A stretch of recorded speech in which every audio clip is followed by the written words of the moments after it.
Bonjour à toutes, bonjour à tous, bienvenue pour cette dernière partie de votre matinale. Nous sommes le 17 février, soyez les bienvenus et installez-vous confortablement devant votre écran. Nous allons passer la prochaine demi-heure ensemble, ou plus d'ailleurs, puisque vous pouvez nous retrouver bien sûr sur notre site internet tvvendée.fr. Votre programme pour cette partie, nous reviendrons sur les manifestations contre le projet de réforme des retraites. Ce sera dans le journal. En Vendée, 4 rendez-vous hier soir et près de 5000 personnes dans les rues selon l'intersyndicale.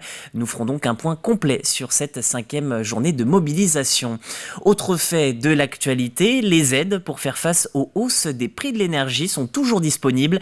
Selon la préfecture et la direction départementale des finances publiques, trop de potentiels bénéficiaires ne se sont pas encore fait connaître. Et puis, nous reviendrons sur le concours Les Petites Plaidoiries.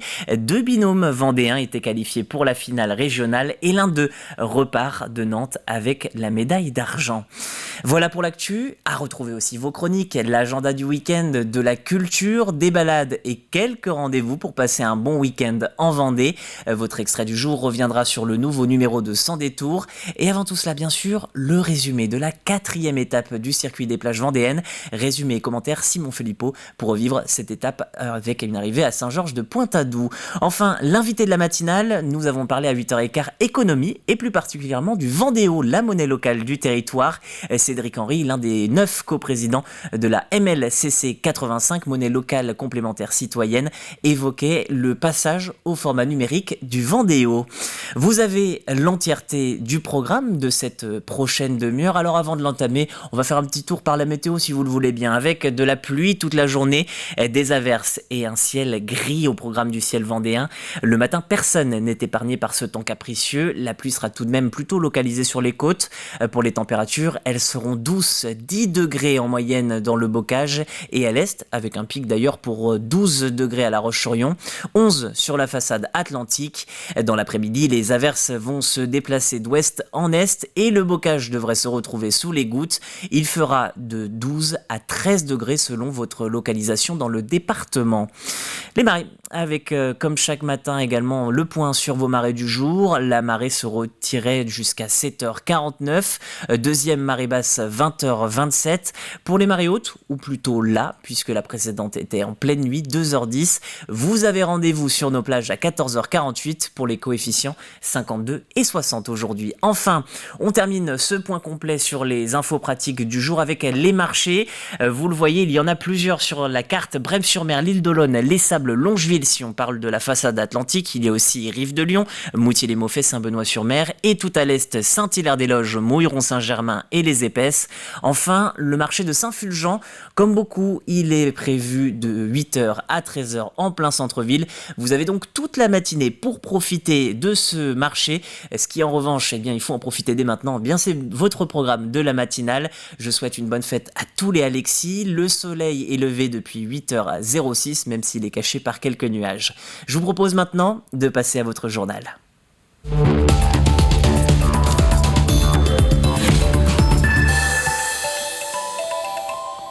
L'actualité, c'est d'abord la réforme des retraites. Ce soir, minuit, les députés devront voter le projet de loi sans avoir examiné l'ensemble des articles et notamment le très contesté numéro 7 sur le report de l'âge légal de départ. Hier encore, de nombreux Vendéens ont défilé contre une retraite à 64 ans. Des rassemblements prévus le soir pour ramener de nombreux manifestants. À La Roche-sur-Yon, c'était à partir de 18h30. Ils étaient de 1500 à 2000 selon les renseignements territoriaux. Je veux me battre pour nos retraites, parce que sur certaines, pas spécialement pour moi, mais pour ceux qui sont dans des métiers pénibles. Ma maman, elle a travaillé toute sa vie, depuis l'âge de... depuis qu'elle est sortie de l'école et tout ça. Moi, j'ai commencé à travailler à 14 ans. On ne se voit pas travailler jusqu'à 64 ans, quoi. C'est inadmissible, non, c'est pas possible. Il faut continuer, hein. On a commencé il y a quelques semaines, donc il faut rien lâcher, il faut continuer jusqu'au bout. On ne veut rien lâcher. Aujourd'hui, les Français, que ce soit des syndicalistes, que ce soit des travailleurs, on ne veut pas de cette réforme. Donc on est mobilisé, on restera le plus longtemps possible mobilisé pour vraiment essayer que cette réforme ne se fasse pas. Il faut reconnaître la pénibilité. Aujourd'hui, il faut reconnaître les carrières longues. Il faut arrêter de dire que 64 ans, on peut partir à la retraite. Non, c'est pas possible. Pour cette 5e mobilisation, 3 autres lieux ont été identifiés, Fontenay-le-Comte, les Sables-d'Olonne ou encore Challans. Challans où le rendez-vous était fixé à 18h, 500 personnes se sont rassemblées. Colline Davy était sur place hier soir. Eh bien, comme vous le voyez ici, l'ambiance, il y a pas mal de monde déjà d'arriver, peut-être un peu moins que samedi dernier, mais il y a du monde quand même. Est-ce que vous êtes satisfait déjà de cette participation ? Tout à fait, nous sommes très satisfaits de cette manifestation. C'est la 4e dans le pays chalandais, du jamais vu historiquement, puisque samedi dernier, nous étions entre 1600 et 1700. Bon là, un peu moins de monde. Pourquoi en soirée ? Parce que pour éviter que les gens prennent des jours de grève, etc. Parce que le mouvement, il n'est pas fini. Surtout que le prochain mouvement que l'on veut faire, c'est le 7 mars où on veut bloquer le pays. Et alors justement, vous l'avez dit, en soirée, pour que les gens qui travaillent puissent ne pas avoir à faire grève, est-ce que visiblement ça a marché ? Il y a des gens qui travaillaient aujourd'hui qui sont venus ce soir ?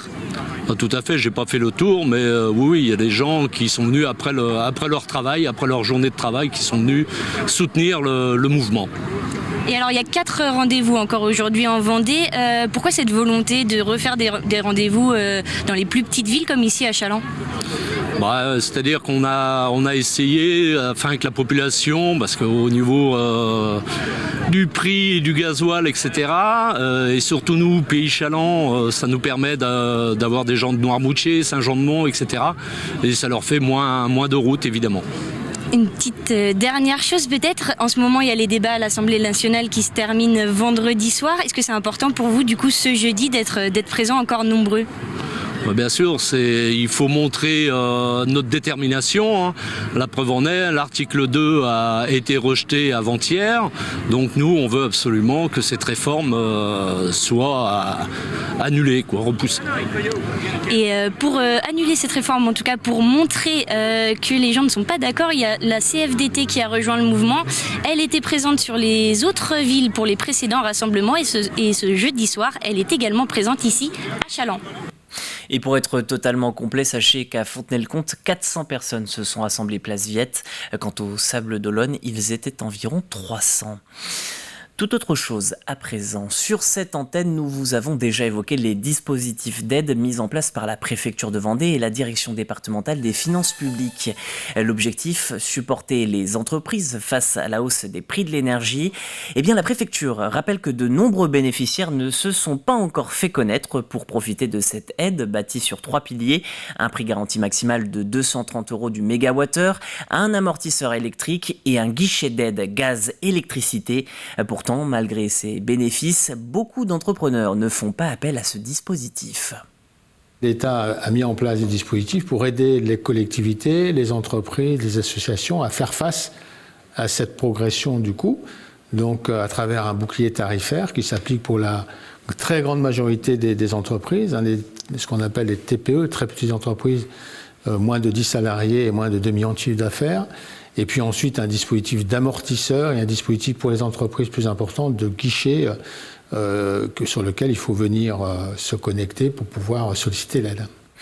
Dans l'actualité également, 2 lycéens de l'établissement Saint-François d'Assise de La Roche-sur-Yon médaillés d'argent dans le concours Les Petites Plaidoiries, un concours destiné aux élèves de terminale ayant souscrit à l'option droit et grands enjeux du monde contemporain.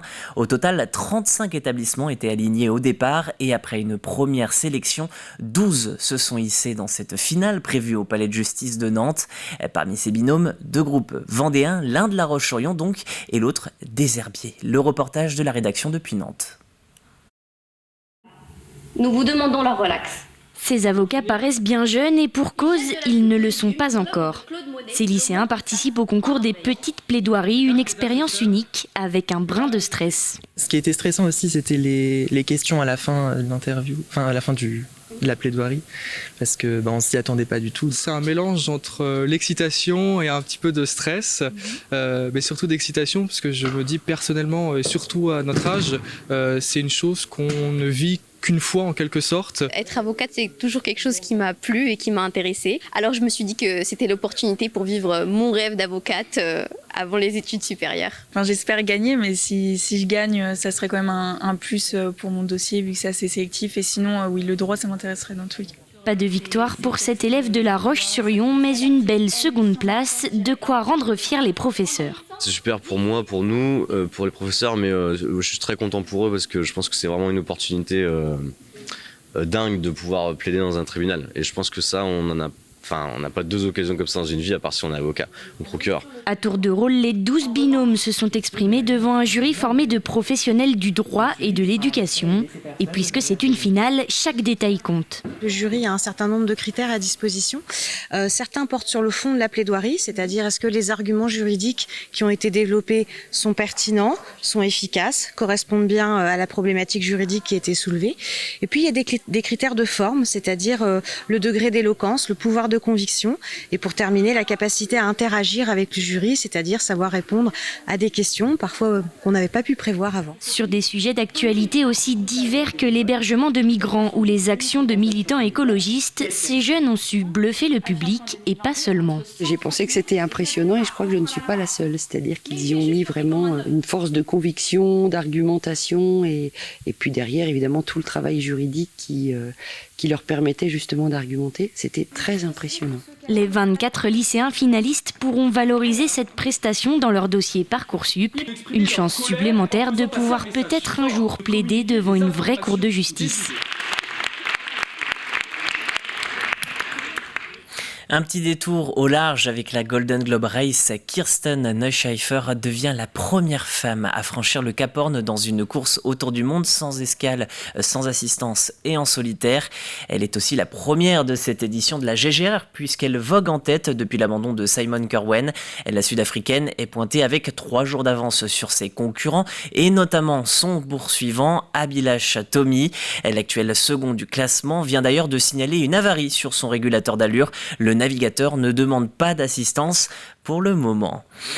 Ce soir, c'est déjà la fin d'une première semaine de vacances pour notre zone B. Si le temps est jusqu'ici plutôt doux, il a été surtout marqué par beaucoup de soleil en début de semaine. Vous avez été nombreux à en profiter pour vous rendre sur la plage. S'il est un petit peu tôt pour lézarder, c'était un temps parfait pour flâner auprès des vagues. Le reportage au Sable d'Olonne, Agathe Poulet. Il y a le ciel comme un air de printemps, et pourtant, nous ne sommes qu'au mois de février. Avec ce grand ciel bleu et ces températures printanières, rien de mieux pour les vacanciers que de profiter du beau temps. On a de la famille en Vendée, donc on est venu profiter de cette belle semaine de vacances. C'est calme, il n'y a pas grand monde contrairement en juillet-août, donc on en profite. Et on respire, on prend l'air, on profite du soleil aussi, parce que le climat est légèrement différent qu'en région centre. Déjà parce je viens depuis que je suis tout petit, donc je fais aussi découvrir les Sables d'Olonne à ma fille. J'aime bien le sable, j'aime bien voir la mer. Même s'il n'est pas en vacances, ce père de famille profite d'être proche de la mer pour passer une journée avec son fils et ses grands-parents. Aujourd'hui, je suis en journée de repos, mais donc comme on habite pas loin, on habite Nantes, ça permet de venir se détendre à la journée. Non, il n'est pas en vacances, il est à la crèche, mais du coup, on l'a retiré pour une journée, vu que je venais, et puis ça permet de se passer du temps ensemble. À défaut de pouvoir se baigner, les enfants profitent de la plage en famille pour faire d'autres activités dans la joie et la bonne humeur. Je vais faire un grand château de sable. Parce que tu peux faire des châteaux de sable, tu peux t'amuser dans l'eau. Que la mer c'est pas très loin de chez nous et puis que les enfants ils adorent, que ce soit été comme hiver, et puis on a de la chance là aujourd'hui il fait très beau, donc non c'est le top là, pour être avec les enfants, c'est génial, ils se dépensent, c'est parfait. L'été on peut se baigner dans la mer et puis l'hiver on peut faire des châteaux comme maintenant. Vous voyez, faire des châteaux de sable et jouer sur la plage et se promener. Même en hiver, les vacances à la mer séduisent de plus en plus les touristes pour profiter d'une promenade sur le remblai ou bien de contempler l'océan. Le ciel, le soleil, la mer. Et donc c'est en musique et sous le soleil des Sables-d'Olonne que s'achève cette édition. Avant de passer à vos chroniques, un mot du ciel, puisque vous le voyez peut-être par endroits, la pluie de retour sur le département. Un front pluvieux qui se déplacera dans la journée vers l'intérieur des terres. Au petit matin, le gros des pluies est localisé au bord du littoral. Pour les températures, elles sont douces en ce 17 février. 10 au plus frais, c'est dans le sud-est pour Fontenay-le-Comte et la Châtaigneraie. La maximale est aujourd'hui à La Roche-sur-Yon, 12 degrés pour ce matin. Pour le reste du département, le mercure devrait indiquer 11 degrés de Noirmoutier à la Tranche-sur-Mer et de Challans à Montaigu. Vous savez tout désormais de votre temps. On fait un petit point sur votre programme pour les 15 dernières minutes. Dans quelques instants, les sorties du week-end. Un concert à la Châtaigneraie, un spectacle à Sévremont et une sortie à la Barre-de-Mont. Dans votre extrait du jour, un inédit de Sans détour. Hervé Leroc reçoit Laure Roturo. Il s'agit de la co-gérante de Sofareb, une entreprise chargée de la conception de bâches et de textiles sur mesure. Mais avant toute chose, partons ensemble sur les routes de la ligne d'arrivée de Saint-Georges de Pointe-à-Doux pour une nouvelle étape du circuit des plages vendéennes.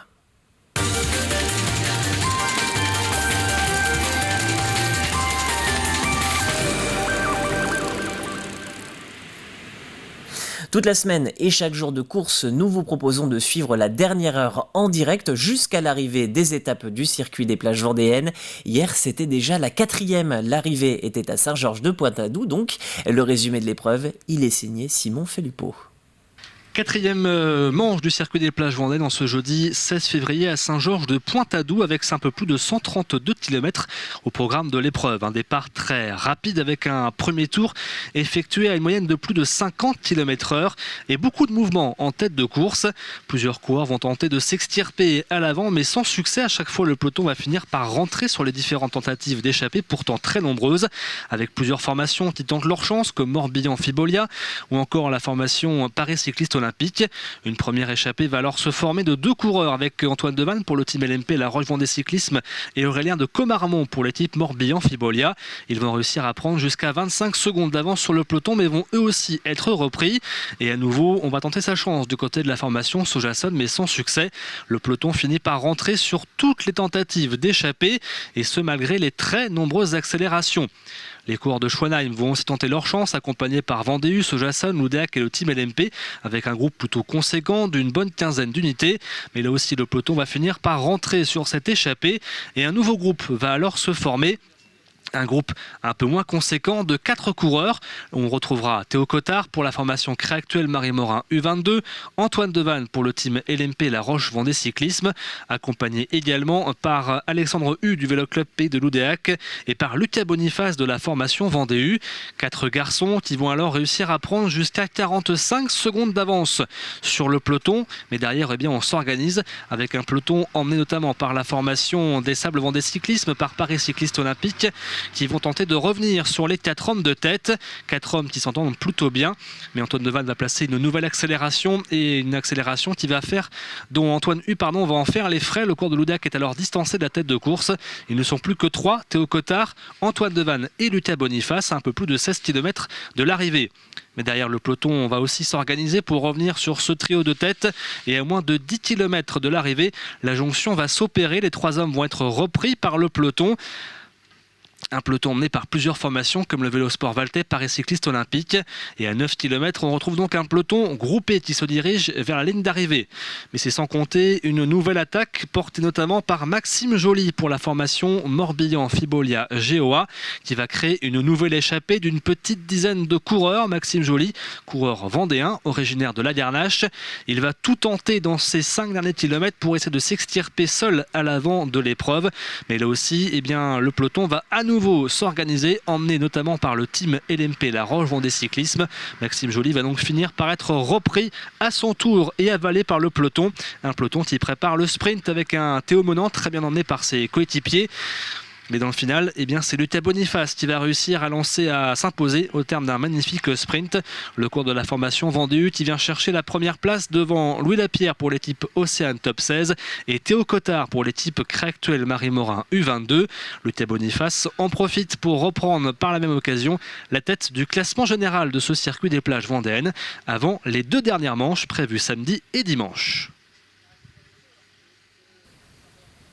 Prochaine course, vous l'avez entendu samedi, avec un contre-la-montre par équipe à Montaigu-Vendée. L'ultime étape de 139 km, eh bien, ce sera à Saint-Hilaire-de-Riez. Ça aura lieu ce dimanche. C'est une première idée de sortie et je vous propose de découvrir toutes les autres dans votre chronique agenda du week-end.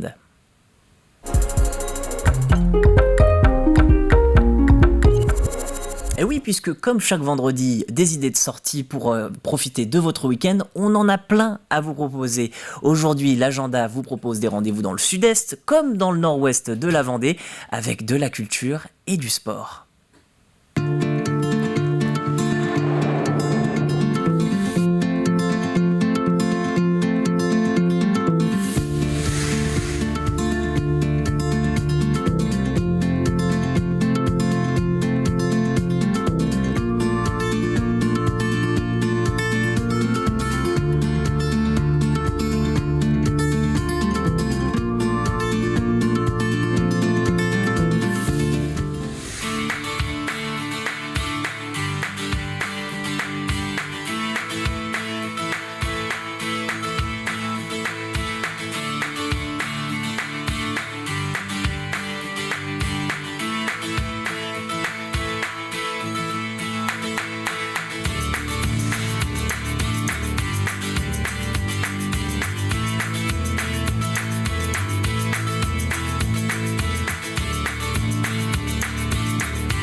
Louis, Joplin, Missouri, Oklahoma City's mighty bright. You see Amarillo, Gallup, New Mexico, Flagstaff, Arizona. Don't forget Winona, Kingman, Boston, San Bernardino. Won't you get into these timely tips when you make that California trips?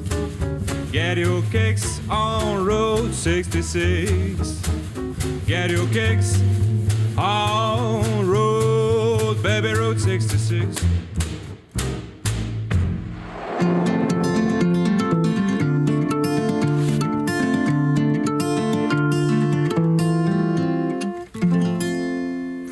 Et puis vous pouvez aussi vous frotter à deux ateliers, l'un pour apprendre à cuisiner de nouveaux plats, c'est au marché des Halles de la Roche-sur-Yon avec le chef Nathan Crétenay du restaurant Les Reflets, l'autre pour tout savoir de la taille des rosiers fruitiers, ça se passe au Sable d'Olonne. Les deux rendez-vous ont lieu samedi matin et puis bien sûr on en parlait mercredi avec notre invité demain, lancement du mois du festival Rendez-vous Compte, au programme des expos, des spectacles et des lectures. Et au programme de TV Vendée aujourd'hui, qu'est-ce qu'on retrouve? Réponse dans votre extrait du jour.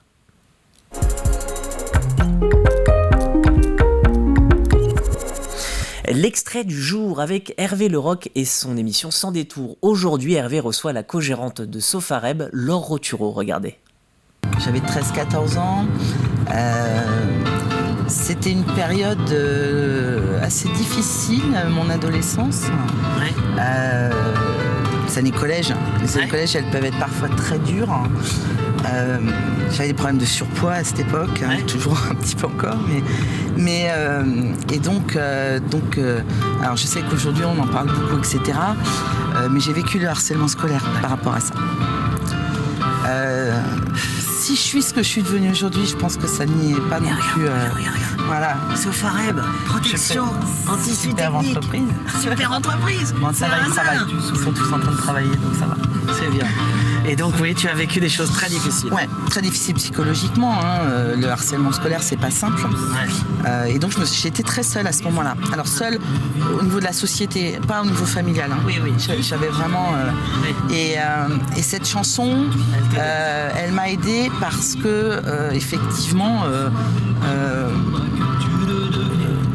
Elle correspondait finalement à ce que j'étais ou ce que je voulais être en tout cas. C'est de me dire, en fait, bats-toi, avance et tout ce que tu vas entreprendre, même si ça marche pas, essaye autre chose, etc. C'est à moi que je vais le devoir. Et je pense qu'au lieu de m'apitoyer sur ce que je vivais, c'était le mode combat, quoi. Et c'était de se dire, ça viendra pas tout seul, il va falloir aller le chercher. Ce que j'ai fait, je suis allée le chercher. Alors c'est pas simple, ça s'est pas fait simplement. J'ai beaucoup observé dans ces moments-là le comportement humain, pourquoi moi, pourquoi les autres, comment. Et je l'écoute encore aujourd'hui. Voilà, on va l'écouter.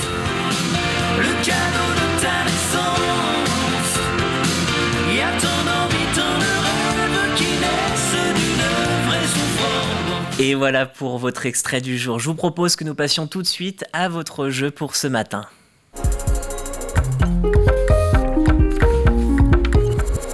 Dernière chance pour tenter de gagner 2 places pour le spectacle Un dernier pour la route. C'est le 26 février prochain et c'est proposé par la Comédie Bis.